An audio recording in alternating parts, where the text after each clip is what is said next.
Hey everybody, thank you for tuning back into the Rad Movement on YouTube. I am here with my co-host, the Chad, and our guest human, Shannon Chenoweth. Today's episode we're calling the Bear It All episode, based on a really cool project that Shannon created, and you did it too, right? Yes. So we were all a part of. She closed out. She closed out the I don't know. I was gallery. number 25. Oh, yeah. Number 25. So cool. So So we're talking about a lot of mental health stuff.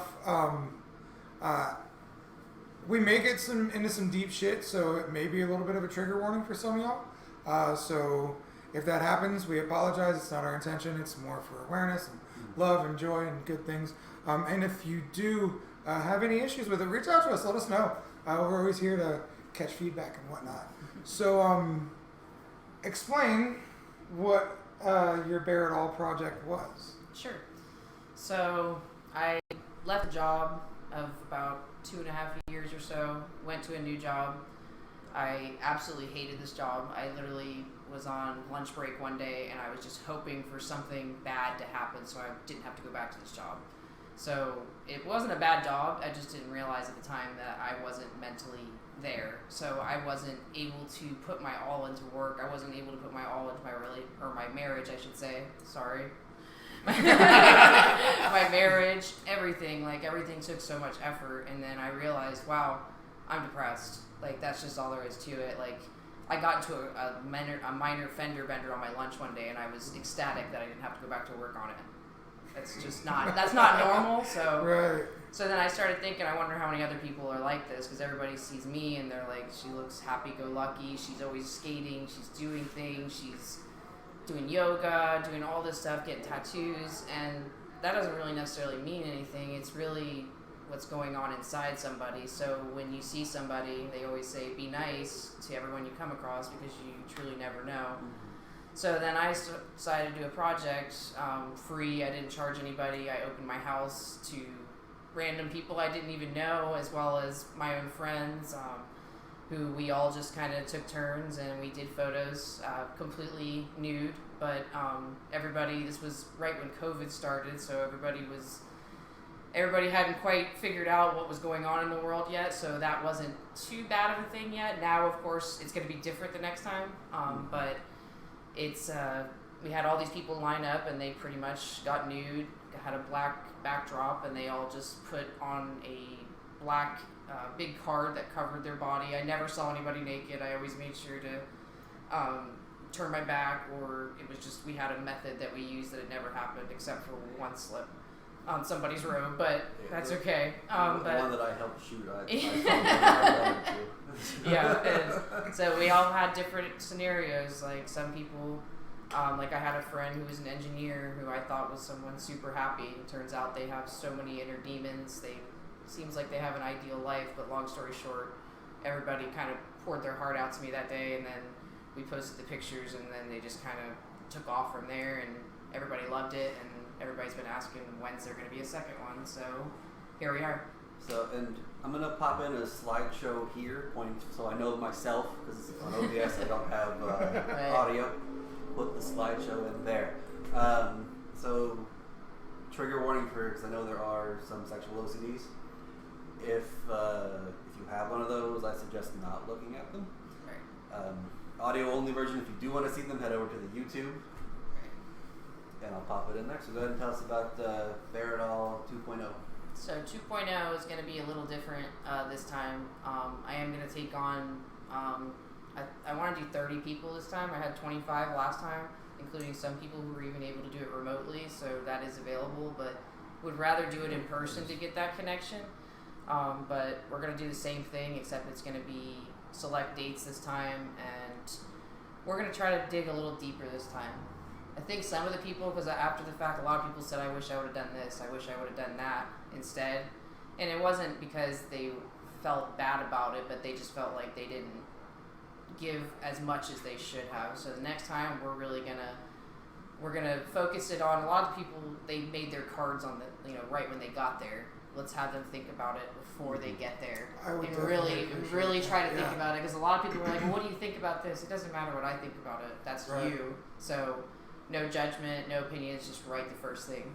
Like he did the same thing with his, where he said that he cries a lot because crying is good for you. Yeah, I It cry a is. lot, and that's okay. Yeah. But like to me, like in my male egoic, just the way that I was brought up, and in the world we live in, crying is like a point of shame. Right. You know, and it's like, well, fuck. That's This how a lot is- of men are brought up. Yeah. Right, exactly. And this is such a simple thing. Like mine, I was like, man, I really got to go for something heavy, and then that just popped in my head. And I was like, well, shit, man, I really hate the fact that I cry a lot. But it on the outburst of that, you come to me bawling your face off. There is no fucking way I'm gonna be like, man, Chad's a bitch. Yeah, you don't sit there and be like, man, my homies are bitches because they cry and shit. Like, it's so weird. So like, it was minor, but it was major, and I would like more time to think about it because I, find something else that's a little bit more obscure, maybe. Yeah. You know what I'm saying? Like, fucking maybe delve into my anger. You know? And that's a great point that he made up too, because like on the subject of, I wouldn't say toxic masculinity, but having to repress what you feel, the ratio of women to men on that project, there was so many more women, because women will be the first to tell you what's wrong all the time. Like, go into a club bathroom and start crying and see how a girl treats you, versus a guy going into a club bathroom, he's gonna be like, what the fuck is wrong with you? Bro. A girl, they You will see be this there. pussy? They will be there. They will be they won't even know you, and they will be there for you. Yeah. So it's weird to see so many men who were like, I'm just not comfortable doing it because of this and this. So That's foreign to me. That's funny. yeah, I put my feelings out there so much, so I'm like, whatever. same. I was when you posted about doing the project, I was really adamant about wanting to do it. I was in Virginia, and I was one of the only ones that was able to do it remotely. Yep, that was cool. I wanted to do it so much because when you posted that, I was on the downhill from a breakdown that I had. I had a bad mental episode. I think we talked about this during the first episode, but it's a TLDR because I'm getting Yeah. I have harm and health OCD, which I have a lot of different ones. I also have pure OCD, which is all mental. It's all appearing rituals. And I had breakdowns before, but I had never had one when I had a kid. And my harm OCD kicked in when I was working at the haunted house. Oh wow. And I was on the tail end of that, going through support groups and therapy and everything, and I was getting myself back to normal. Right. When you mentioned about having to think about your sign, like in my head, I already knew basically what I wanted to write. Right. Because that's what I had just finished going through. Mm-hmm. But I didn't know how to I had to put it into words when I was there. I'm like, what do I want to put on paper Right. that I can fit on this little board that people can read in front of my dick? Right. Yeah, pretty much. Yeah. Yeah. It was easy for me, luckily, because I had the self-timer, so I got to sit. I had the luxury of being able to choose whatever photo I wanted, but if you notice mine, I ripped that sign. That was truly me ripping it, because I was so over. I'm like, well, what are they going to think if I post that? What are they going to think if I post that? And that's what my problem is. I think about what people think. I wouldn't say, but as being an artist, sometimes he can relate. Mm-hmm. Sometimes you'll say, I don't give a fuck what people think, but truly you do. You do. Right. Oh, 'Cause absolutely. positive reinforcement's good. Sometimes you'll see the certain people, why don't they like my photos, but they like their everybody does it. It's unfortunate, but everybody does it. Everybody. Everybody. Everybody. The coolest motherfuckers, the most popular motherfuckers, the most confident looking motherfuckers. Everybody. Yep. It's true. Like, especially with our videos, I'm like looking at the view count. Okay, why isn't that one going up? Why isn't that one going up? Dude, same thing. Yeah, like, as we're making this, like, fucking some days, I mean, shit, every time, we're putting out, like, some really deep content, like, pouring our souls out. It's like, oh, I guess we're losers because they didn't want to watch that one. I only got one negative comment about it, and it wasn't even to me. It was through some share of someone I barely know. Right. But they posted something like, well, that's not art. I could do that. And I'm like, sure, yeah, you could. I'll give you that. Yeah, anybody could do photography if you think about it. Anybody's able to do it, but are you able to open your home to people you don't know? Are you able to take on the mentalness that comes with it? Are you able to be there for those people and deal with those awkward conversations? And first off, are you able to come up with that idea? Right. Because if you didn't come up what with are you doing to help? Yeah, Nothing. The internet can be a really gross place. Like, one of my favorite gross places on the internet is my leg break video. Yeah. So I'm sure. I can imagine. Every 10 comments I get you stupid motherfucker, you deserve that. I had someone the other day, this person, I can't remember exactly what they said, but stupid shit, you dumb fuck, serves you right. And I was like, hey man, that's really not nice shit to say. And karma might come back to you. And then the motherfucker wrote back, I said what I said. I'm like, and I find myself getting the angry Twitter fingers. And I'm like, right? I'm like, what the fuck am I doing? Like, I'm playing, like, and you play into, like, these other people's dramas. Yeah. And your pain body is reaching out, like, fuck, I'm hurt. Let's hurt together. And it's like, whoa. And you feel the need to justify yourself when you don't know those Oh, people. my Is that the one goodness. that I reached out to you on? I was like, stop replying. I think. Dude, was that the other day? I think that's the one where I said stop replying. It's just. Dude, that's so funny because you know what? I didn't even know what content and the context that was. But you did stop though, so maybe. Yeah, maybe it had something to do That's with when it. I was like, you should let me manage your comments. Like, Oh no, that was a while ago. Like, Yeah, that was a while ago. No. you can see it helps. Dude, oh totally, yeah, well the problem is, like, I'm trying to, like, get to the comments so nobody feels left out, but then at the same time, like, if I catch a comment that somebody's being a real Dickenheimer, I'm like, Come on. like, it hurts. Yeah. It just straight up hurts, and then I have to deal with that, and then I have to reinforce to myself that I'm not a piece of shit loser like they say I am. Like, it's so weird because, like, I've been going through a lot of that on the internet with the Ink Mag video that they did on me came out, like, that was on a multi-million viewer platform. Mm-hmm. So now all the dickheads in the world that want to say you dumb shit, they came out. But what was really cool was there was probably 2/3, if not more, to the positive side. Yeah, so there you go. And like Donna sat there and read me the fucking comments on like all the good ones. Good. And I just finished watching the video and that made me bawl my eyes out. And then she reads me these comments and I'm like, can't handle all this love. Which is weird because why can't we handle love, right? Like, where the fuck did that come from? Right. Love overcomes hate.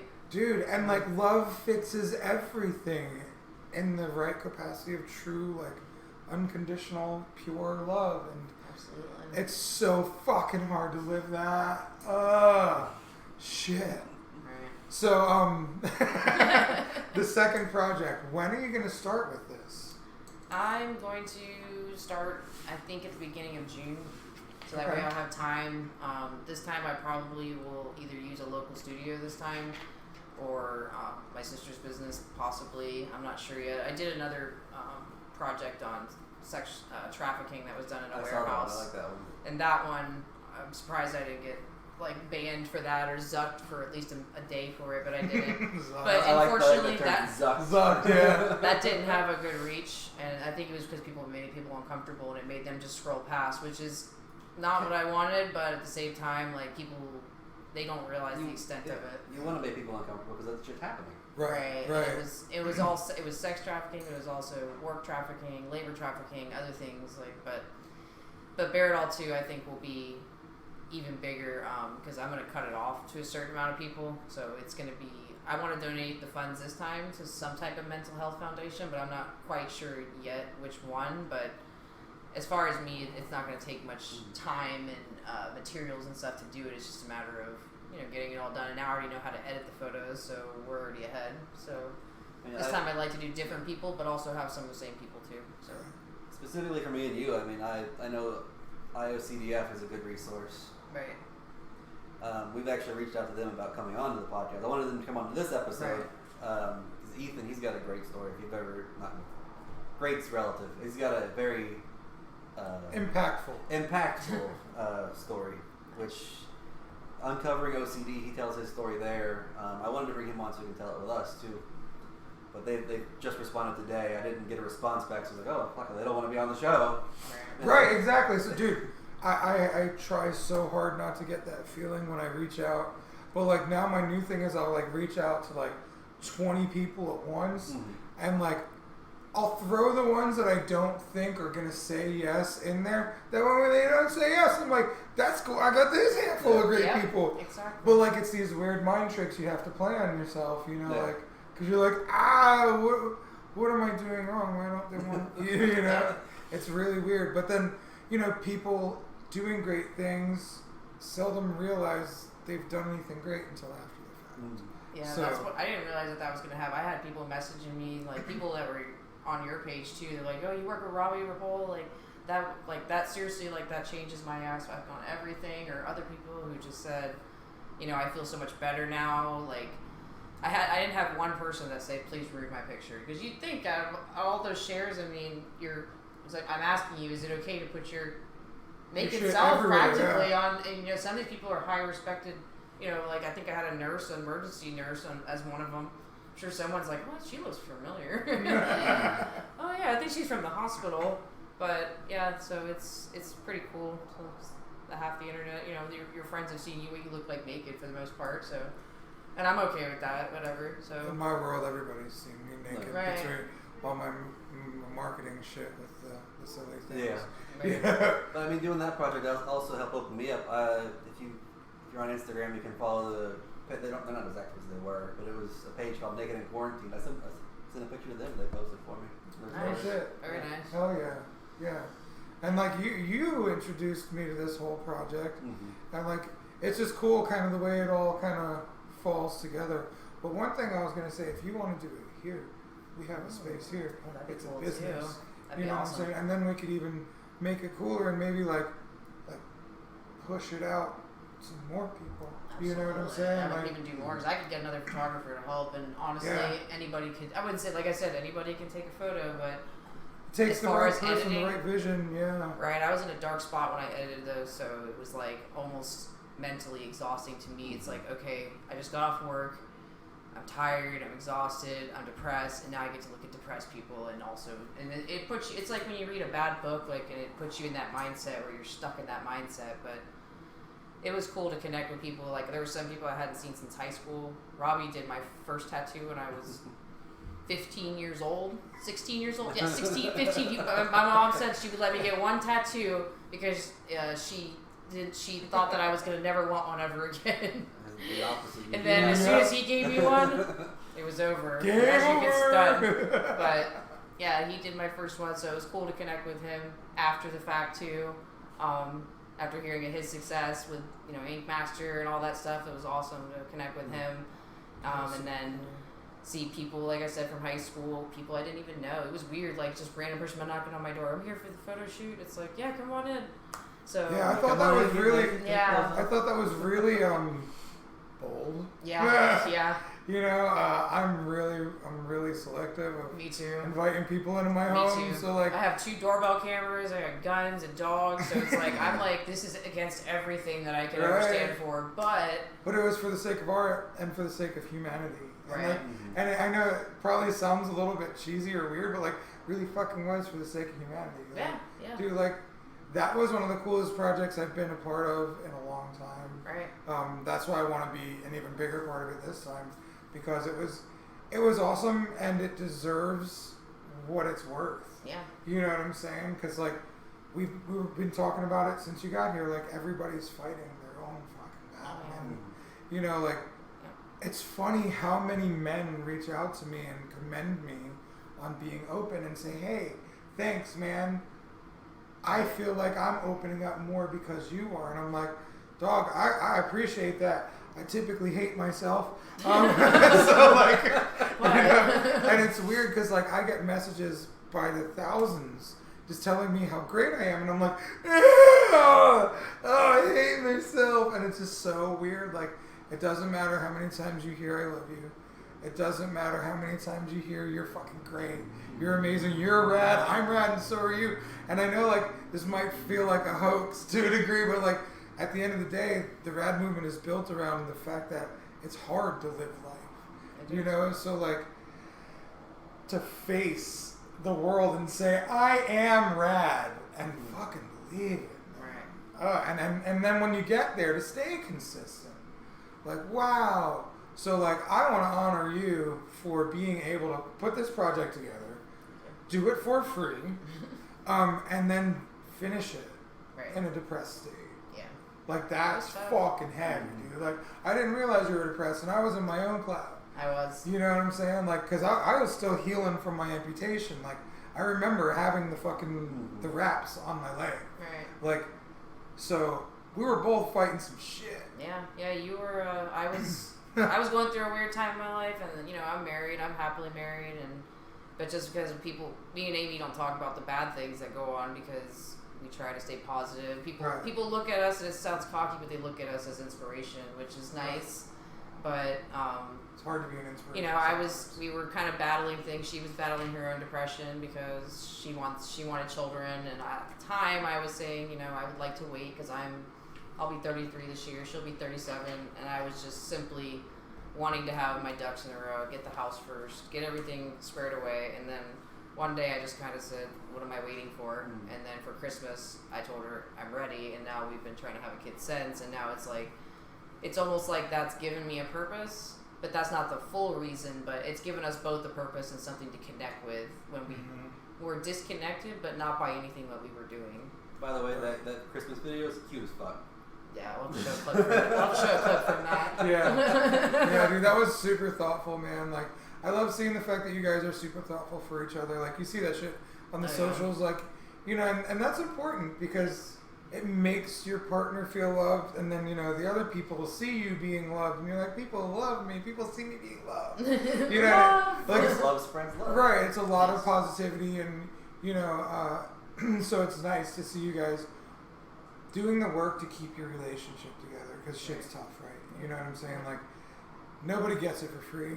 You know? We went all the way to New York to get married before marriage was even legal here. We had to literally take a plane to New York City, and luckily my best friend lives there, so we had somebody there. But then, of course, like less than a year later, they legalized gay marriage everywhere. But it was still worth the experience, and we actually missed our plane on the way home. So it was like just one of those things you see in a movie, and we didn't fight one time. No shit. I mean, there were definitely substances, I'm sure, involved that prevented it from fighting, but I definitely needed a drink after that weekend escapade there, but it was worth it.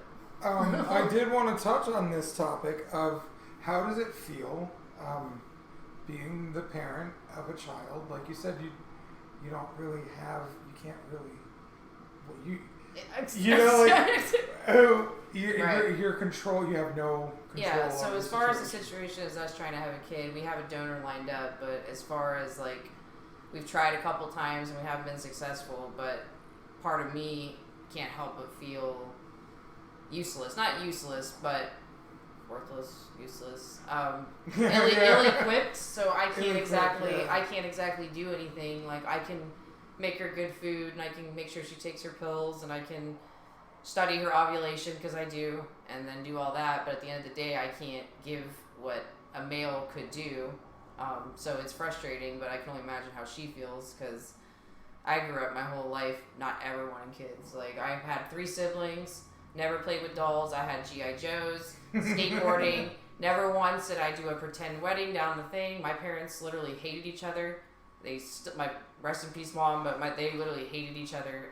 So I never thought that I would even get married, let alone have kids. So now I'm great with kids. I love kids. I loved other people's kids. I was just not selfishly, but thinking about what I didn't have as a kid, and why would I want to bring a kid into something if we have control. But now I'm like, we're good. We have great jobs. The kids are getting by with far less. So it's not fair to me, not fair to her to make her keep waiting. So here we are, but it's defeating days. It's very, very defeating. I'm gonna try again next week, though.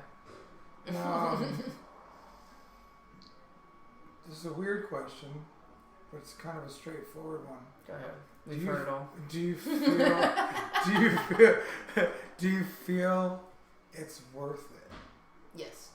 You know what I'm saying? Like, yes. Because I mean, I know it's a struggle, right? So yeah, it's expensive too. We pay. Sperm is not free. Of course, we had so many guys. So many guys that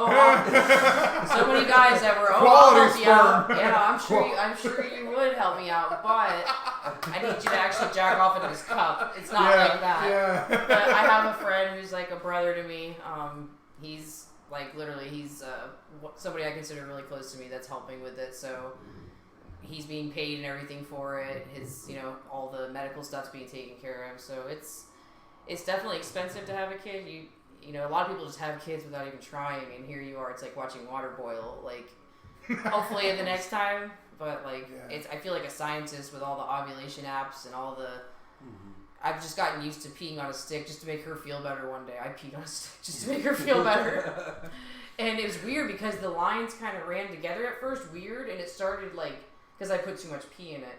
I thought it was a plus first. I was literally looking at it like this. And you were like, wait a second, how did We're going to be rich. We're rich. I don't know. Filthy rich. I was like, maybe sometime during the process I got some. No, there's no way. There's no way. Did you really get there? I did help her with No, but I mean like that thought process. For just a split second. Isn't it crazy the fucking irrational things that we can rationalize? Yes. Like, yes. Yeah. Yes. Well, I mean, OCD.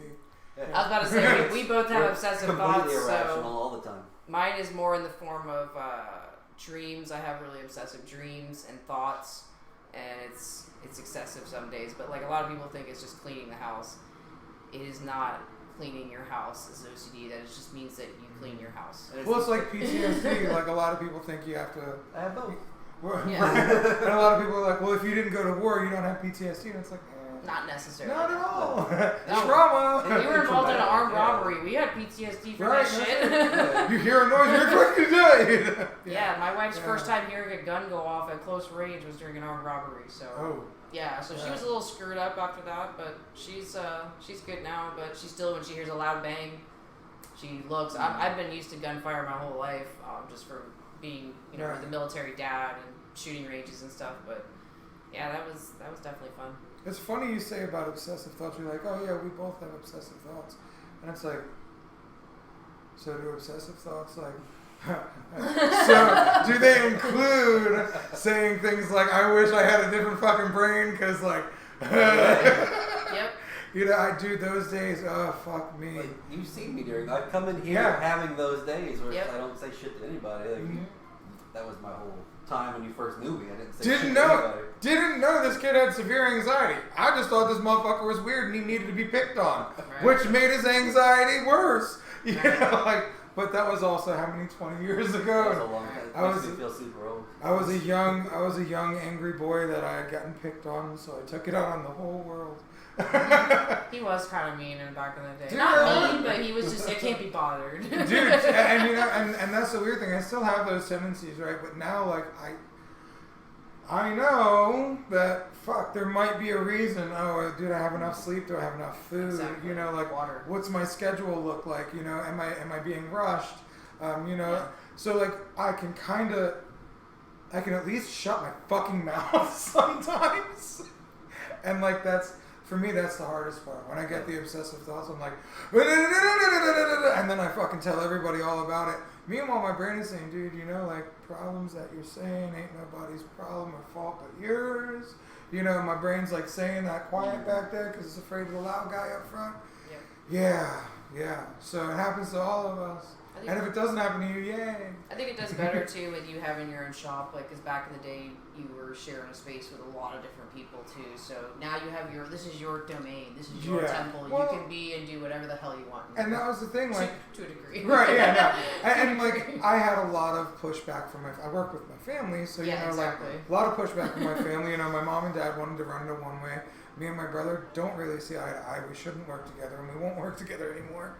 I remember your dad screaming at you guys back in the day. Down in the cigar shop. It was so frustrating. And then were you ever in there on the days when like the cigar smoke was so thick in the tattoo shop that you could cut it with a fucking knife? Yeah. And I go downstairs and I'm like, Dad, can you stop? What do you want? And I'm like, Heat rises, smoke rises. like it's hot up there because y'all don't got the right AC up here, and it's smoky up here because y'all be smoking like 19 cigars an hour down there. And I'm just saying, man, it's not really the best environment. So yeah, like, and then dude, the worst part, I didn't have a voice. Here, I'm like, so it's almost uncomfortable because they're like, so decision, Robbie, and I'm like.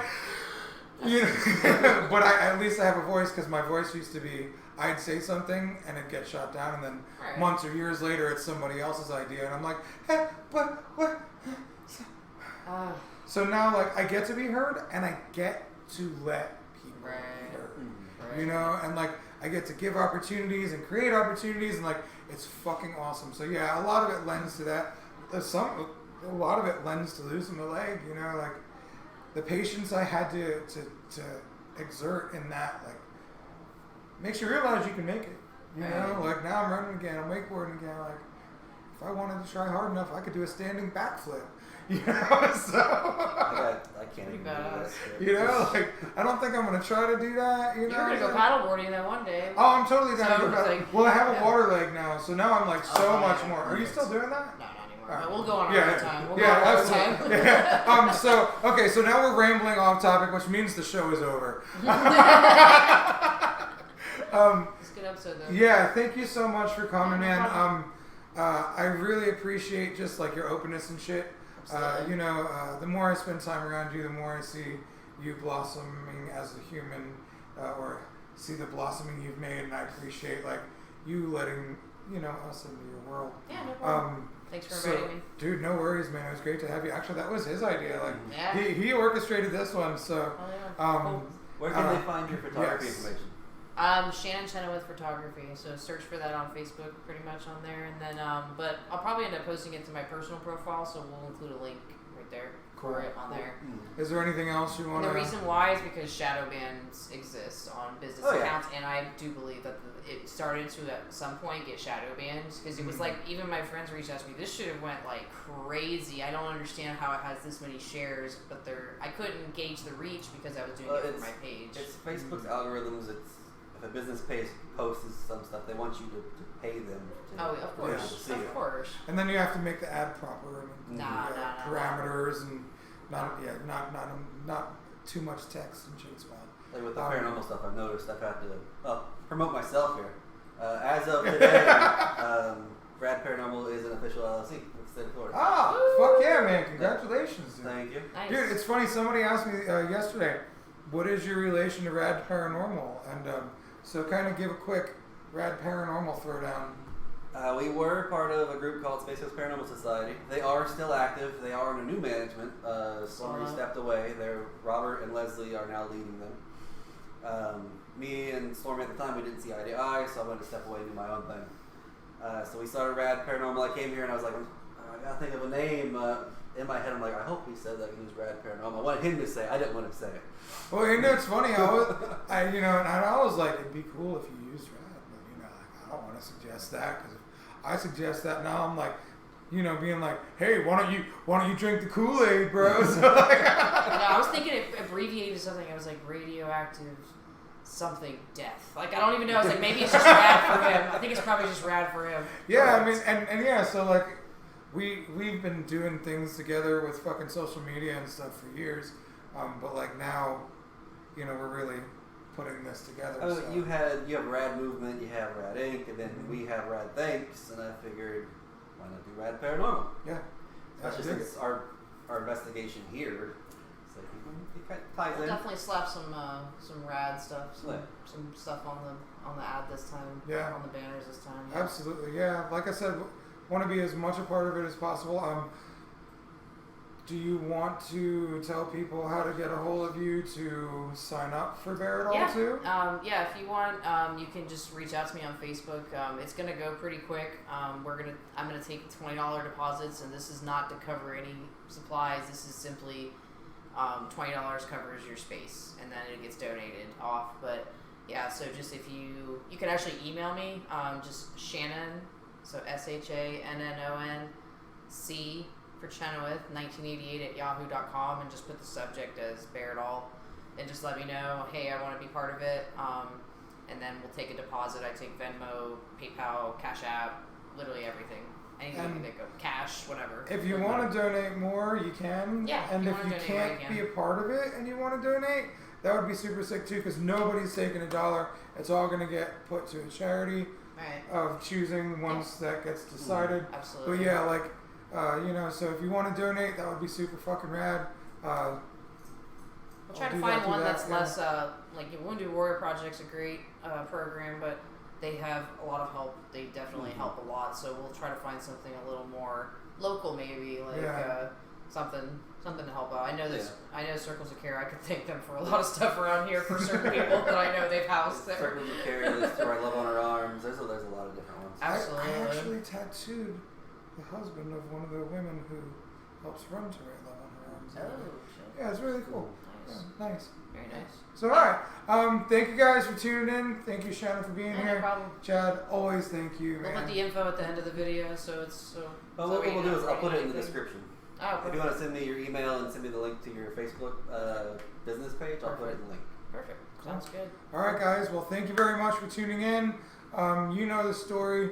You know how to get a hold of me. Rad Movement, Robert Pole, all that good stuff. And we're rad, and so are you. Also, for YouTube, for the algorithms, like, share, and subscribe. Please, do that shit. Yeah. Share, subscribe, like. There's going to be a video here. Our last video, or the one YouTube things you should watch will be over here, I think. Or over there. Okay. Or over One of the up next jams. And then the subscribe button's above one of us. Oh, yeah. Cool. Yay. Yay.